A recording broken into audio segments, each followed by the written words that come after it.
আল্লাহ রসুল সাল্লাল্লাহু তাআলা আলাইহি ওয়াসাল্লাম তিনি দেখছেন, দেখার পরে বলছেন এ দুটো কবরে আমি দেখছি আযাব হচ্ছে। আর এর থেকেও বড় গায়েবের সংবাদ এটাই যে কে কি গুনাহ করেছে পূর্বে। আল্লাহ রসুল কাকে বলে? নেগাহে মুস্তাফা কাকে বলে? যে পূর্ব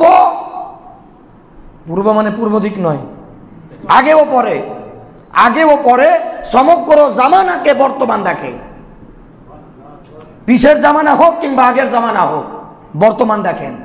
এটা হচ্ছে নবীর চোখ, আর এর নামই হচ্ছে গায়েব। আজকে একটা খুব গুরুত্বপূর্ণ হাদিস আছে, এই হাদিস থেকে অনেক মশলা বের হবে, সকলকে মনোযোগ দিয়ে শুনতে হবে। বিসমিল্লাহির রহমানির রহিম। ওয়াহান ইবনে আব্বাসিন ক্বালা মাররা নবী সাল্লাল্লাহু আলাইহি ওয়াসাল্লাম বিকবরাইনি ফাকালা ইন্নাহুমা লা ইউআযাবানি ওয়া মা ইউআযাবানি ফি কাবীরিন ওয়া আম্মা আহাদুহুমা ফাকানা লা ইস্তাতিরু মিনাল বাওলি ওয়া ফি রিওয়ায়াতিন লিমুসলিমি লা ইস্তানজিহু মিনাল বাওলি ওয়া আম্মাল আখারু ফাকানা ইয়ামশি ফি নামিমাতি সুম্মা আখাযা জারিদাতান রাতাবাতান ফাশাক্কাহা বিনিসফাইনি সুম্মা গরাজা ফি কুল্লি কবরিন ওয়াহিদাতান قالوا يا رسول الله صلى الله عليه وسلم لما صنعت هذا فقال لعله أن يخفف عنهما ما لم ييبسا متفق عليه। মুসলিম এবং বুখারী শরীফের হাদিস, মনোযোগ দিয়ে শুনবেন। ওয়ান ইবনে আব্বাসিন قال, বিখ্যাত সাহাবী আব্দুল্লাহ ইবনে আব্বাস রাদিয়াল্লাহু তাআলা আনহুমা হইতে বর্ণিত, তিনি বলেন, ইরশাদ করেন, মাররান নবী সাল্লাল্লাহু তাআলা আলাইহি ওয়াসাল্লাম বিকবরাইনি, একদা বিশ্ব রসুল সাল্লাল্লাহু তাআলা আলাইহি ওয়াসাল্লাম তিনি দুটো কবরের নিকট দিয়ে অতিবাহিত হচ্ছিলেন। সাউন্ডটা কমিয়ে আসুন তো। দুটো কবরের পাশ দিয়ে অতিবাহিত হচ্ছিলেন। হাদিসটা আপনারা শুনেছেন হয়তো কোনো বক্তার মুখে আপনারা হাদিস শ্রবণ করেছেন। ব্রাদারান ইসলাম, আজ সরাসরি এই হাদিসের কিতাব থেকে মনোযোগ দেবেন। রাসূলে কায়নাত সাল্লাল্লাহু তাআলা আলাইহি ওয়াসাল্লাম দুটো কবরের পাশ দিয়ে অতিবাহিত হলেন। ফাকালা, নবী আমার বলছেন, ইন্নামা লা ইউআযাবানি, এই দুইজন আযাবে মুবতালা আছে, লিপ্ত আছে, এদের আযাব হচ্ছে। বলুন সুবহানাল্লাহ। কয়েকটা মশলা বের হবে, একটা দুটো নয়, প্রচুর মশলা বের হবে। একটা হাদিস থেকে প্রচুর পরিমাণে মশলা বের হবে। তবে আমি কয়েকটা মশলা আজকে গুরুত্বপূর্ণ বের করবো, মনোযোগ দিয়ে শুনবেন। আল্লাহ রাসূল সাল্লাল্লাহু আলাইহি ওয়াসাল্লাম কি বলছেন? তিনি বলছেন, লা ইউআযাবানি, এই দুইজনার, একেবারে কমিয়ে দিচ্ছেন কেন? আশ্চর্য ব্যাপার, ঠিকই তো ছিল। হ্যাঁ ঠিক আছে। এবার এই দুইজনার আযাবে লিপ্ত আছে, আযাবে মুবতালা আছে। নবী আমার তারপরে কি করলেন? ওয়ামা ইউআযাবানি ফি কাবীরিন, এই দুইজন কোনো বড় গুনার কারণে আযাবে লিপ্ত নাই। এই দুইজন কোনো বড় আযাবের কারণে লিপ্ত নাই, কোনো বড় গুনাহের কারণে আযাবে লিপ্ত নাই। আল্লাহ রাসূল সাল্লাল্লাহু আলাইহি ওয়াসাল্লাম তারপরে বলছেন, আম্মা আহাদুহুমা ফাকানা লা ইস্তাতিরু মিনাল বাওলি, এই দুইজনের মধ্যে একজন, এ যখন পেশাব করত তখন পর্দা করত না, পর্দা করত না। ওয়াফি রিওয়ায়াতিন লে মুসলিমিন, এবং মুসলিম শরীফের যে রেওয়ায়াত রয়েছে তাতে বলা হয়েছে লা ইয়াস্তানজিহু মিনাল বাওলি, পেশাব হইতে এহতিয়াত করতো না। পেশাব হইতে এহতিয়াত অর্থাৎ অনেক ক্ষেত্রে দেখবেন মুসলমান দাঁড়িয়ে দাঁড়িয়ে পেশাব করে দিচ্ছে, কথা বুঝলেন? গায়ে পায়ে তো ছুটে এসে লাগবে কি না?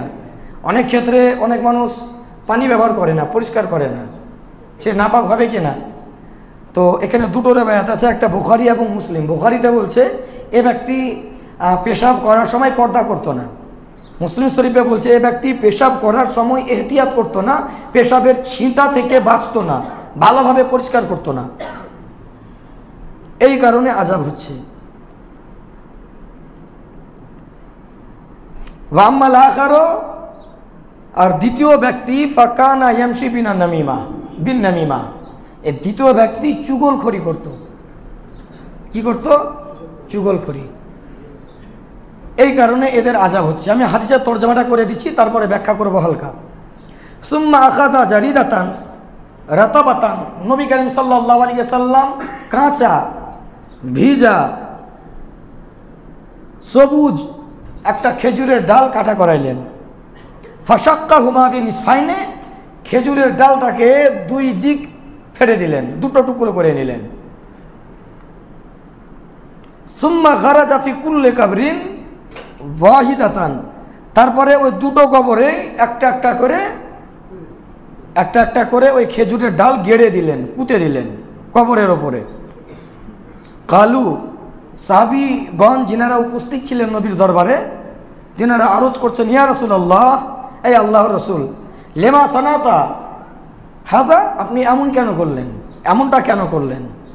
ফাকালা, রাসূলে কায়নাত সাল্লাল্লাহু আলাইহি ওয়াসাল্লাম বললেন, লাআল্লাহু আন ইউখাফফাফা আনহুমা, সম্ভবত এদের আযাব কমে যাবে। এখানে আরেকটা কথা বলি, এই লা আল্লাহ শব্দ আল্লাহ আল্লাহ রসুল ব্যতি রেখে যখন অন্য কারো ক্ষেত্রে ব্যবহার হয় সম্ভবত শব্দ বা মানে ব্যবহার হয়, কিন্তু এই লা আল্লাহ শব্দটা আল্লাহ এবং আল্লাহ রসুলের ক্ষেত্রে ব্যবহার হলে সেই জায়গাতে সম্ভবত হবে না, ইয়াকিনান, মানে অবশ্যই এদের আযাব কমে যাবে, এদের আযাব কমে যাবে। মালাম ইয়াইবাসা, যতক্ষণ পর্যন্ত এই ডাল দুটো কাঁচা থাকবে ততক্ষণ পর্যন্ত। মুত্তাফাকুন আলাই, উক্ত হাদিসটি মুসলিম এবং বুখারী বর্ণনা করেছে। ব্রাদারান ইসলাম, এখানে কয়েকটা মশলা বের হবে, একটু মনোযোগ দিয়ে শুনবেন না। মাইকে গত জুম্মা তো বললাম যে মাইকটা ঠিক করো, সাউন্ড কমানো হচ্ছে, কেউ বাড়িয়ে দিচ্ছে, কমানো হচ্ছে, অটোমেটিক তো বাড়ে না, ডাইরেক্ট হয়ে গেছে নাকি? তাহলে মেরামত করতে হবে, নাহলে হবে না। আপনি যান, বসুন তো, যান। একটা মিস্ত্রি তো গেল, পারলো না, এমনিতে ডিস্টার্ব হচ্ছে, তার উপরে আবার ডিস্টার্ব। একটা ভালো হাদিস এখানে চলছে পড়া, এমনিতে আপনার কেনা প্রথমেই আমার মনটা খারাপ হয়ে গেছে। হযরত আব্বাস রাদিয়াল্লাহু তাআলা আনহু হতে বর্ণিত, তিনি বলেন, রাসূলে কায়নাত সাল্লাল্লাহু তাআলা আলাইহি ওয়াসাল্লাম দুটো কবরের পাশ দিয়ে অতিবাহিত করছেন, যাত্রা করছেন। নবী করিম সাল্লাল্লাহু আলাইহি ওয়াসাল্লাম বলছেন, লা ইউআযাবানে, এই দুটো কবরে কি হচ্ছে? আযাব হচ্ছে, এই দুটো কবরে আযাব হচ্ছে। আচ্ছা, কবরের আযাব এটা হাজির না গায়েব, কে বলতে পারবেন? কবরের আযাব আজ পর্যন্ত কেউ কিন্তু দেখেনি, দেখেছে? আপনি কবর খননও যদি করেন দেখতে পাবেন না, আপনি দেখবেন লাশ যেমনকার তেমনই আছে। হয়তো কিছু নিদর্শন দেখা গেছে, কিছু নিদর্শন, ওটা আলাদা বিষয়, কিন্তু কবরের আযাব এটা গায়েব, এটা গায়েব।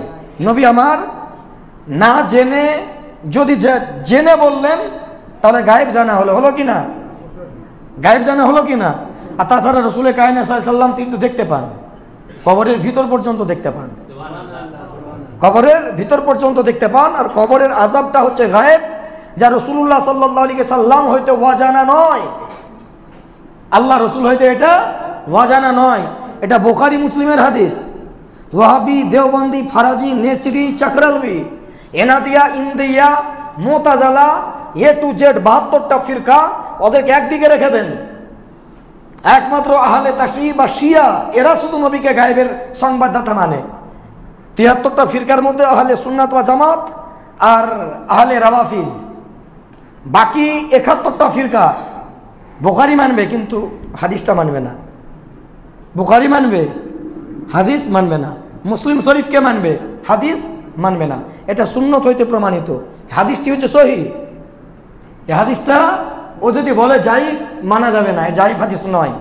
ওয়াহাবিরা এই হাদিসটাকে সহিহ বলে মানতে বাধ্য হয়েছে।